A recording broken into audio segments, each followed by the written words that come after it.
Well, welcome back to another episode of Carolina Cars. This is part 2 of our fuel pressure testing in the 1980 Saab 900.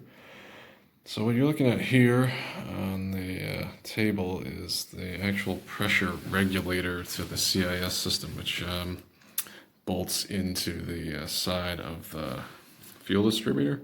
This is just a crush washer that seals it. So I got a kit with some new seals and some shims. So the shims look sort of like these washers here. I just think they're just basically 5, like M5 stainless washers you can use. I bought some extra ones though. I don't think I'm going to need them. So these are the ones that came with it. And I took them out. There's like one thicker one and then one really thin one. They go in between the spring and the this outer piece here, and then there's another little spring inside, and then the shims end up kind of coming out. They'll come out, and there, like that, and then they go back over the end of the inner spring. You just have to slide them back down to the bottom. And then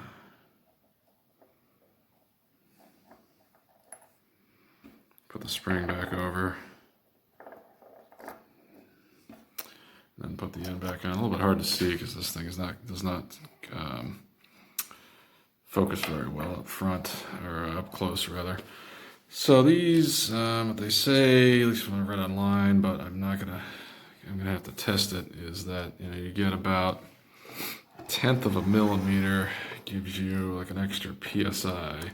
So I put this one on my calipers here, and this is annoying.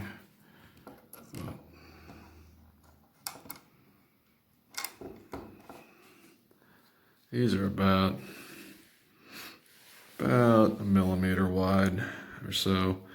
The ones that were in there were about 0.5 or half a millimeter, the two of them. So I should, when I put it back into the car, I have one of them in there now, it should give me about 5 PSI boost or so. We will see if that happens. I probably need closer to 10, but I'm not going to go that far up. So we'll have to see. I'm going to test it. Sometimes I say to reseal it and then test it, but I think the seals were fine, so I don't think that's an issue. So we'll put this in the car in its current configuration and run the test again and see where we're at. Okay, so I added that shim there. It's about 1 millimeter wide. It did boost the system pressure a bit. This is control. Hang on, we'll flip it. So now we're up around 5 bar thereabouts. It might creep up a little bit more once the engine warms up a little bit more, but I'm probably not going to run it too much more. I don't think that it's going to change it that much, so I'll shut her down and pull that regulator out. That's where it sits, right under there. Another news, I finally got this thing stopped leaking, so that's good. So we can run it a little bit longer. So we'll pull that out. I'm going to add about 0.63 for the original shims, 0.63 of a millimeter. I'll put those in and see how much more the pressure goes up, and we'll go from there. Okay, so we're back, and after a little bit more fiddling, I'm happy to report I was able to get up to the correct system pressure. So I know I mentioned earlier in the video that adding, I think it was like 1/10 of a millimeter was going to give you 1 PSI.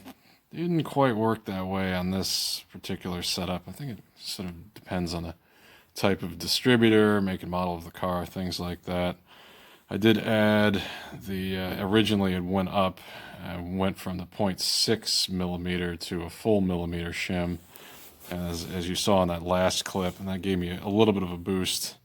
I then put in the 0.6 millimeter shims, and that got me to around, maybe around here. like just a little bit below 5.4 bar. So then I went in and put in all the shims from that kit. So I had 2 of those millimeter shims, basically like 0.99 millimeters. Went in and put those in as well. So I ended up going up. Originally it had the 0.6 millimeter shim combination in there, and I ended up going up 2 millimeters, which theoretically should give you maybe 20 psi or so, not quite that much.